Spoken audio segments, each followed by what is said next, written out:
Alright guys, so we're going to go ahead and get started with the install. So I pulled the truck in. Go ahead and start with the Derringer. And let's see here. Hold on. Go start with the Derringer. So I pretty much know how it goes in, but I want to pull the directions out anyway. There's my zip ties. 1 harness, 2 harness, 3 harness. Here's the Derringer. Let's just go through this manual so that I know what's going on. Alright, so let's go through the manual here. Geez, there's about 1,000 zip ties that they give you, which is I'm sure going to be needed. Alright, so in here you got the sticker. Actually, 2 stickers. That's great. And I've got register my product online, brochure. There's Gail. Put that back in there. Thank you for purchasing. You can use your camera on your phone with the QR code here to watch the video on the 2020, which I've actually watched. I'm just going to go through the directions as I haven't seen these yet. Let's see.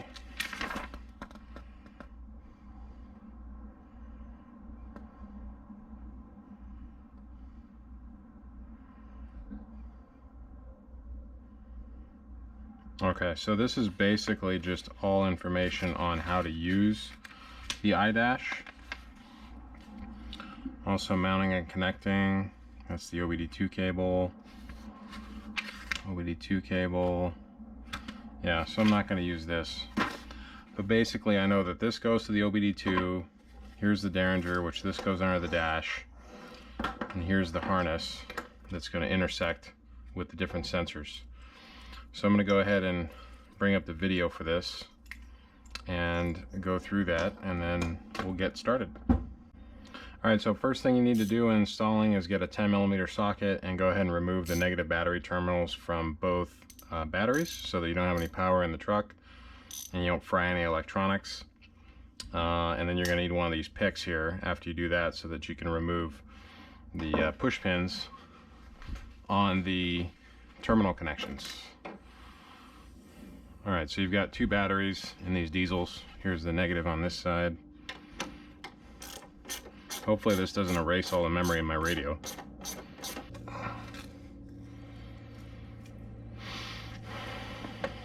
So there's one. Here's the second one.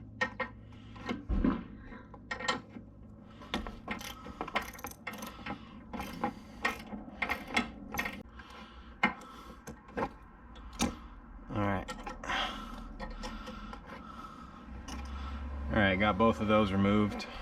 Now we can go ahead and move on to the next step. Alright, so the next step here, we're going to go ahead and take our main engine harness, the map intercept, and the fuel rail pressure intercept, and we're going to install those on the motor. You're just going to need one of these picks. You don't really need it. You might need it, make it easier. But first we were going to remove these ties here. And these are the only 2 connections that need to be made. So let's go ahead and get that done.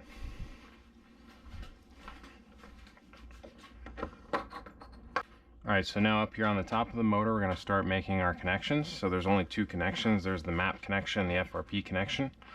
This is the map, this is the FRP. Map is first. So there's a gray locking tab here. You just push that back and then you'll kind of squeeze with your thumb and your forefinger. And this may take a little wiggling to get it off. My truck's got a year and 22,000 on it, so it's been through some heat cycles. Probably has it kind of frozen on there a little bit. Squeeze the black thing. Let me try it with my right hand. There we go. All right. And then we've got our harness right here, and this is clearly labeled FRP and map, so the male and female ends. Take the map here. We're going to go ahead and take the male, I would say. Go ahead and click that in. And then we're going to take the female, which is this side, and that's going to clip in like let me make sure this is the right way. No, it only goes one way. Okay, so those two are clipped in. The red clip is locked in. Make sure you lock in the red clip on the sensor itself so it doesn't come off. And then fuel rail pressure, male and female. So go ahead and take the male, and I'm assuming that's gonna go, oh sorry, it's gonna go this way. I'm gonna take this one here, go on like this. You'll hear it snap, and then it won't come off. Then on this side, take the factory harness and plug it in like so. And then make sure you push the red locking clip back. Then you're gonna go ahead and zip tie all this down. Probably like put a zip tie right here to this main harness, maybe two of them. Secure all this stuff and keep tension off the wires. After that, we're going to go ahead and route this back over to where the Derringer will be.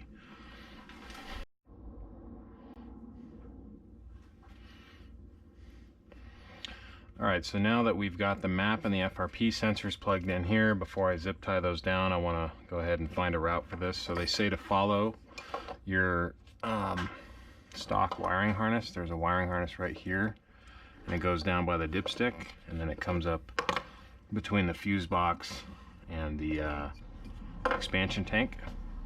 So that's kind of basically where it's going to be. I'm going to grab the Derringer, which is this thing, and over here basically what we're going to do is complete our routing. I'm going to go underneath this tank. Okay, what I'm going to do is I'm actually going to route it between the battery underneath the negative cable and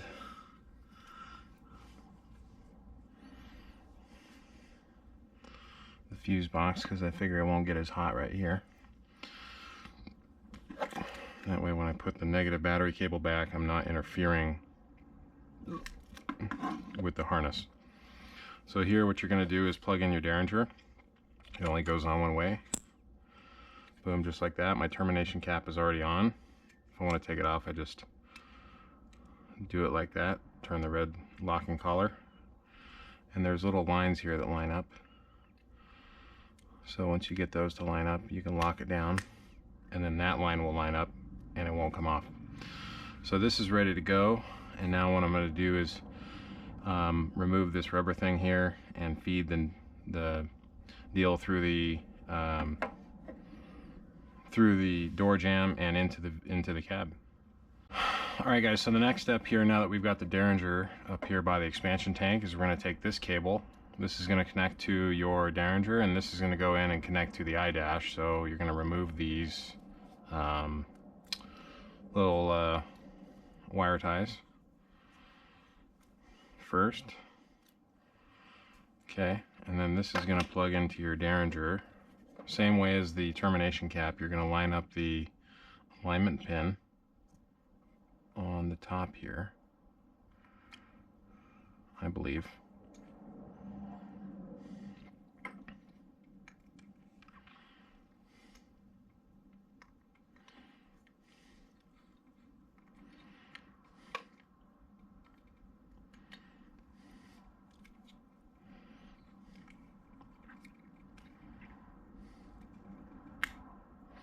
When you rotate the collar, you'll hear it click, and that means it's locked in. And the nice thing about these connectors, they have O-rings, so they're weatherproof.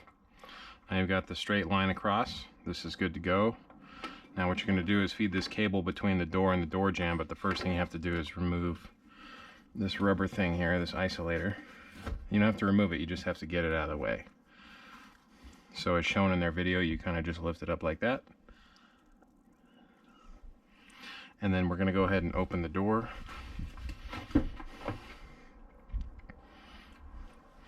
And here in the door, you'll see there's kind of a foam isolator right there, and there's a little space. You can just feed the cable straight through there.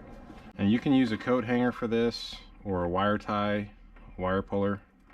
You can also just feed it through. It should be able to fit in there without using a coat hanger.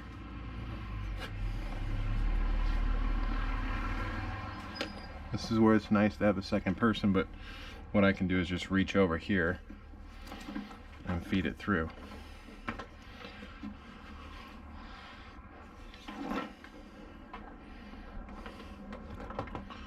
Throw that inside the cab, feed the rest through, and then at some point what you'll do is mount the Derringer in here, probably just like about right here, maybe right here. We'll see. I'll figure out a place to put it. I go ahead and put my rubber insulator thing back. Not really sure how that went. I guess it just sits there like that. GMC HD. Okay. All right. So cool. So we're good there. This will end up getting zip tied and secured down in here.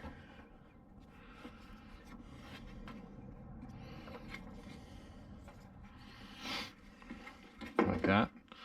Next step, we're going to go ahead and get inside the truck. Alright, so before we go ahead and start the rest of the wiring here, we're going to go ahead and reconnect our negative battery terminals. So I'm going to start here. Again, this is a 10mm.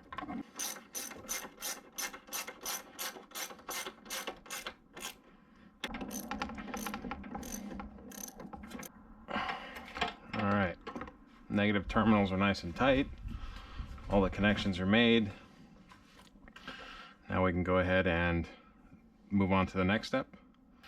We're going to remove this panel.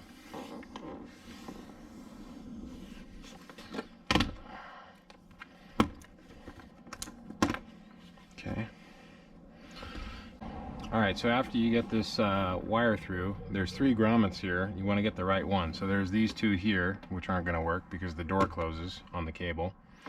So if you look down here, there's the door harness, and right behind the door harness there's a grommet. So you need to open the door all the way, get the grommet out, and then you'll cut the 1/4-inch hole that you'll feed the cable through. So it's right at about this level, where it's going to come out right here. Alright, so you're going to want to use a plastic trim removal tool for this, and if you don't have one, you can use a screwdriver with electrical tape. It's a little hard to get to. There we go. Great. Yeah, it just fell down the bottom of the door, but I got it. So this is what your cable is going to go through. You're going to cut a 1/4-inch hole here, just make like an X pattern, and then you'll be able to feed it through from the bottom. All right, so we're going to cut the 1/4-inch hole here. So go ahead and kind of use an X-Acto blade.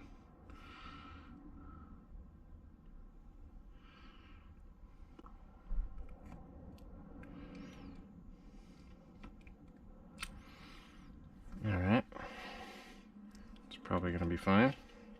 Alright, so here I'm going to go ahead and force my cable through. Got the cable routed through. Go ahead and straighten this out. And then you're going to have to go ahead and try and thread the needle here.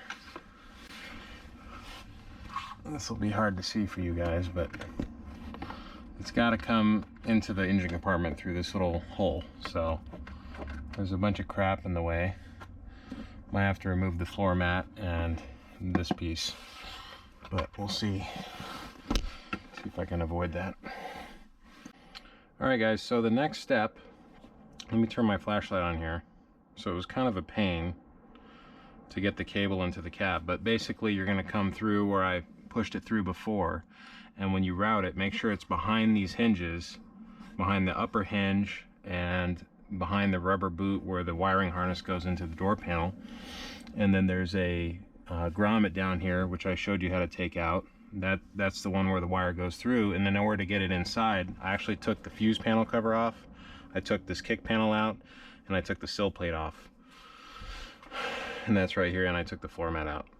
So Now that I've got this routed in here, this is the time that I'm also going to have to install the Banks pedal monster, because this is the cable coming from the Derringer. This is a 6-pin that would normally route up to the iDash. And then you would also have the OBD2 cable, which plugs in your OBD2 port, and then that has a 4-pin, which would also go up to the iDash. So this is going to go up to the iDash, but instead of this thing, the 6-pin from the Derringer going to the iDash, it's going to go into the pedal monster, which has 2 6-pins, into one of these, and then the other 6-pin extension cable will go from there up to the iDash. So while we're down here, we might as well just install the pedal monster right now, and in that case we can get that installed and then run the rest of the wires up to the iDash. So see, on the throttle pedal, it's kind of hard to see, but there's a cable back there, and you're gonna have to unplug that and put your interceptor harness right here in between the throttle and the wiring harness. There's a male and a female, so that's pretty self-explanatory. You can find it. I'll try and get a video of it, but I'm gonna get that put in. I'm gonna go ahead and plug in the OBD2, which is gonna go right here. Boom, and that will go up to the iDash, as well as the extension cable goes up there. So these two things need to get put in, and then we'll do that, and then we'll run the rest of the wires. All right, so the pedal monster is installed. I want to show you where this is. So hopefully you can see up there on the top of the throttle pedal, you'll see one connector. You pop the red pin back, the locking pin back, and then you squeeze the black pin and pull it off. Then you'll intercept it with the pedal monster, and then you'll have to find somewhere to mount this thing, and it's got little zip tie loops on it, and so I'll find somewhere to mount that. But for right now, I just want to get the basic location found, and then go ahead and plug in the cables and run them up to the iDash. Alright guys, so now I've got the pedal monster like sort of up where it's going to be zip tied, up there like above all the wiring. Got the OBD2 plugged in, and I've got one of the cables here ran up. You can see where it's run. And it's going to pop up there, and then the 4-pin, which is this one, is going to get unraveled and follow the same path, and then they're going to go into the back of the gauge pod right in that hole there. So I'm going to get that done, and then I'll show you what it looks like once it's installed.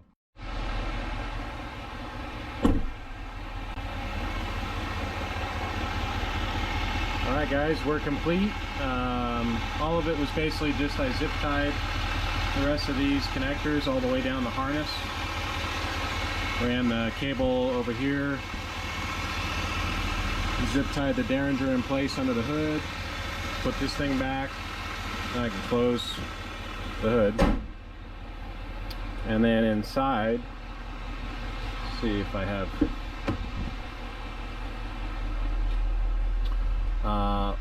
ran the cables up behind the fuse panel here, and then back underneath the dash, and then under here where the pedal monster is, I went ahead. You can see it flashing green and orange. I don't know what that means. Zip tied everything up, put the trim panel back in, put the 4-pin thing back in, and went through the initial calibration of the pedal monster. And then this is the Derringer screen, so if you go over and you go up to gauge layout, right arrow, it's the Derringer. You can also go to pedal monster combo, Derringer pedal monster.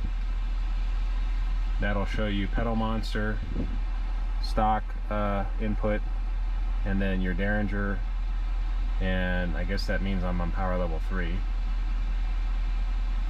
Not really sure. City, stock, I don't know. I'll have to play with it. Speed, engine coolant temp. Let's go back here. Performance. Stock. Okay. There we go.